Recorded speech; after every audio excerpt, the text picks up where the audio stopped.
Hello, all my dear Scorpio friends. This is Maxine Taylor, and I have got your horoscope for the month of May 2023. Look at this fabulous chart. Oh my goodness. Okay, first of all, we all know that Mercury is retrograde. Oh, excuse me. I mean retrograde. It's not a very professional thing to say. But I've heard from people that have said to me, boy, this one really shook me. And I'm happy to tell you that it's going to go direct on the 14th. Okay. During this time from now till May 14th, tie up the loose ends of unfinished business. Don't start new projects. They'll either fizzle out or have to be redone within the year. It's that simple. Now, when Mercury comes out of retrograde, it moves forward. It is direct. It moves into what's called the shadow, which means it feels just like Mercury is still retrograde. It's not, it's in the shadow. So you can begin a new project when it's in the shadow, but since it feels just like a retrograde, you may not be able to get it off the ground. And so wait until after the 31st when Mercury comes out of the shadow and we're home free. So let's take a look at what else is going on. Well, Jupiter, the greater benefic, is in your sixth house of work and health and service. And it's helping your health, it's helping your job. It's super. On the 16th, it moves into your seventh house of partnership, both business and personal. So if there's nobody special in your life, as Jupiter moves into that seventh house, Jupiter is abundance, so you could attract more than one person. If you're involved with somebody, if you're married or you're spoken for, the relationship is what you're focused on and it looks lovely.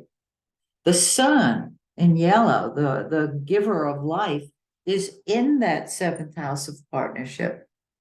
And what it does is it shines a light on it. It gives it life. So again, if there's nobody special in your life, put out the thought that you're ready to meet them and feel as if it has already happened, live as if it has already happened, and the law of attraction will, of course, bring it to you. Okay, on the 21st, the sun moves into the eighth house. This is your natural house, Scorpio. You are the detective of the zodiac, the psychic detective. And anything in the eighth house undergoes a transformation. So your ego, is undergoing a transformation. It's a wonderful time to look within. The eighth house is also the house of joint finances, other people's money, loans, investments. This can be very lucrative for you. So it's going to move into that eighth house where it shines a light and creates opportunities for money in a partnership realm. Okay. Mercury sitting there all by itself, just sitting there because it's gone direct at that point. Well, let's see. The sun moves in on the 21st. Yes, Mercury goes direct on the 14th. And so Mercury, you're rethinking everything because Mercury is not an action planet. It's a thinking planet, excuse me. And so you're thinking, well, do I want to do this deal or not? Super. Venus, the pink planet. It's love. It's money. It's beautiful. It has been in the eighth house, and your whole love nature has been changed. This means that you could meet somebody who you would never dream of being with, and yet they're wonderful. It also means that your ongoing relationships can undergo a change that's very positive. Then Venus moves into your ninth house of the higher mind. When you've got planets in the eighth, you're really focused on getting to the bottom of things. By the time the planet moves into the ninth house, you're seeing opportunities that you didn't even know you had. It is expansive. It's fabulous. And so there's Venus saying, why don't you get on a plane? Ninth house is long distance travel. It's the higher mind. It is higher education. Do you want an advanced degree? Venus says, sure, I sure do. Let's do it. Okay, so Venus is there, and that means that there can be love with somebody from a foreign land, or because you are in a foreign land, and a university campus could be a foreign land to you. Now, Mars, the red planet, very interesting. Mars is what comes first to us. Truth, uh, beliefs, your principles, you'll fight for them. Wherever Mars is, that's what you fight with and fight for. Now, I don't mean you're going to be, a warrior. You're just on a tear about your principles and your beliefs, and you're getting clear on them. On the 20th, Mars moves into your 10th house of career, and I'm going to encourage you to move upward in your career. Absolutely.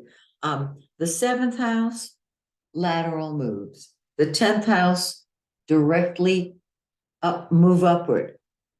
Okay? Isn't that cool? And there should be some advancement for you. Now, on the 5th, we have a full moon, and that's when things come to a head. The full moon is in your first house, and that's you.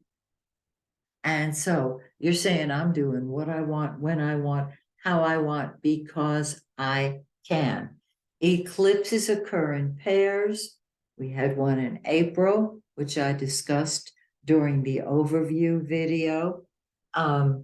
This full moon, this lunar eclipse, will be with us till October, when we have 2 more eclipses. It's in 15 of Scorpio. Find that in your birth chart. If you have your birth chart, you can do that. But because it's an eclipse, it's going to last at least a year. If it falls right smack dab on your sun, your moon, or your ascendant in your birth chart. In the solar chart, not so much, okay? But it does tell you that you're doing your thing your way. It's great. And it will be at its peak 3 to 4 months after it occurs. Then there's a new moon on May 19th in 28 Taurus. Once again, back to the partnership situation. The partnership, whether it's personal or business, it starts anew. Love it. So have a fabulous May, and join me in June when once again I take a look at your forecast. Till then, may the stars shine brightly on you and yours. Bye for now.